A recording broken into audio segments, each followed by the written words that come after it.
Welcome back. Well, yes, that's what we'll be focusing on now, the sacking of 8. Well, now we understand 10 commissioners in Taraba State. The report at the time was about 400 million naira, yes, which is flood relief fund. The report at the time said it was mismanaged. We're joined this morning by Rebel Usman, who was the former Commissioner of Water Resources and Rural Development, was also one-time former Commissioner of Finance. He's one of those who have been sacked. Thank you for coming on this morning. Brother. Thank you very much. Well, yes, being one of those who were sacked for over, we understand, 400 million naira flood relief fund. What actually happened?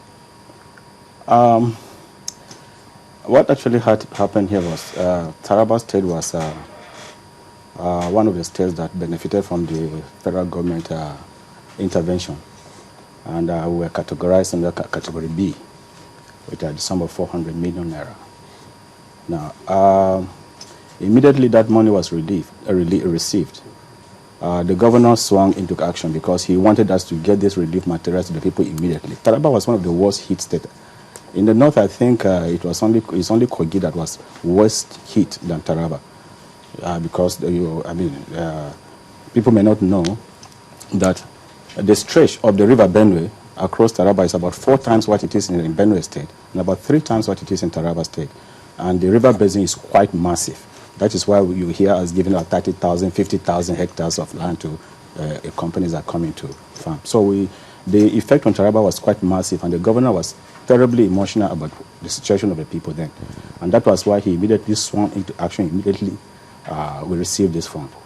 And what he did was really wonderful because he set up a high-powered committee headed by the deputy governor then, who is now acting governor. Now, the high-powered committee, which I was part of right from the one-go, started having meetings. Some of the meetings the governor himself attended, especially the meetings that were held to agree on the structure of the exercise. Now, we had, apart from the main committee, we had what we called the Relief Materials Committee. And the Relief Materials Committee were saddled with the responsibility of determining the types of relief materials that will be required for the people at that point in time. And they were also in conjunction with the State Emergency Management Agency and the Taraba Agricultural Produce Marketing Agency. We have an agency that has been on for quite some years, since 2007, when this governor came in. He set up the Product Marketing Agency to mop up crops that are produced by farmers. So that agency has been there for years. So what the Relief Materials Committee was supposed to do was, one, to determine the materials to be put in place, to be procured, and also the prices of those materials. Now, the Agri Marketing Agency, in conjunction with the State Emergency Management Agency, were to provide the price list for those items that will be determined in conjunction with the Relief Materials Committee. Now, that was the first stage. Now, when that was done, another committee was set up. That committee was now to put in place the cost implication of this exercise, because the governor said not a single kobo would come out of the federal government intervention into expenditures. That the whole amount should go into relief items or cash support. He took it upon himself that the state government was going to fund the logistics. So this other committee was now set up to determine the cost of the operations, because we are going to procure and of course hand over to the State Emergency Management Agency. Which committee was set up? A second committee, they called it Finance and Logistics Committee. Who headed that one? It was headed by the Commissioner for Works then, who is also affected. I was also a member of that logistics committee. So you're a member of the dual committee? No. Let me bring you. The first committee I talked to you about, I was not a member of that committee. The committee that determined the materials to be purchased and the price. I was not a member of that committee. That committee was headed by one engineer, Didier Elisha, the chairman of the State Planning Commission. Now, the second committee was headed by Mr. Ayo, who was the Honorable Commissioner for Works, to determine the logistic cost and also to apply the information we received, that was developed by the Relief Materials Committee, to come up with the total cost of materials that will be procured. And these two committees were reporting to the first one? Of course, the main committee. Headed by the deputy governor. Who is now exactly, the acting governor. Now, the price list was approved by the main committee, headed by the deputy governor. The quantities of the various materials were also approved by the committee, headed by the deputy governor. And with that, we were now asked to work out the total cost implication. Because what was agreed upon was that 300 million will be used for the purpose of the procurements. And that 1 million naira should be set aside. 100 million naira should be set aside for repairs that would take place after the flood will have receded. You know, culverts were affected, schools were damaged, churches were affected, mosques and things like that. So at least to carry out immediate repairs to infrastructure. And as I'm talking to you, up to now, that has not been done.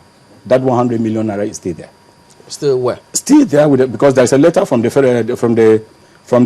Commissioner of Finance to the House Committee informing them that they have 100 million naira in the dedicated account. So how come the reports said that you guys, those who were sacked, including yourself, misappropriated 400 million, not 3? We'll come to that. There are so many funny things that have happened about this. Maybe we'll come to that. So what I'm telling you that 300 million naira was what was set aside and given to us. But let me come to the structure. By the time I explain the structure, you understand. Now, the Logistics and Finance Committee now did the computation of how, now applied, because we had to apply the 300 million on the quantities of the materials that were recommended. So we had to work out the total cost now. So we worked it out to something close to 296 million, because we are giving about 296 million out of the 300 million. So we said, okay, with the 300 million, this is what we are proposing. These are the quantities of the various materials we are proposing should be procured with the 300 million naira. So that committee also, I belong to it. Now, by the time the Logistics Committee and my committee completed our job. Sorry to interrupt you. Yeah. I'm a little lost. Yeah. You said initially that you were a member of the Logistics Committee. That's what I'm talking about now. Yeah, but you also said you were not, because he asked if you're a member of the dual committee. I was not, yeah. Well, I'll come to that. You see, the first committee is what they call the Relief Materials Committee. Exactly. So at some point, I did not belong that. You didn't belong to that. They completed their job. Mm-hmm. And then we took another committee was set up to take over from there. That's the logistics, finance and logistics. Okay, they were to plan how much it was going to cost to implement the particular program. Exactly. Which the cost which the state government was going to bear, according to you. No, they were to compute based on the 300 million naira set aside for procurements, and also the quantities. The various materials recommended by the first committee, by the what we called the Relief Materials Committee, and the price list. The Relief Materials Committee determined the quantities to be acquired and the price list. Now, the second committee now were to apply the 300 million set aside on those quantities, on those materials. So we now determine the quantities, and by calculations, so that the 300 million naira should, the 300 million naira should be applied on those items. So that was what the second committee did. By the time the second ad hoc committee of the main committee did. So by the time we completed our job too, the two committees now ceased, because we had now determined what quantity of what materials would be used. Would be acquired with the 300 million. Have you got that point now? So when the two ceased, which one was remaining? Now when the two ceased, now two subcommittees again were set up.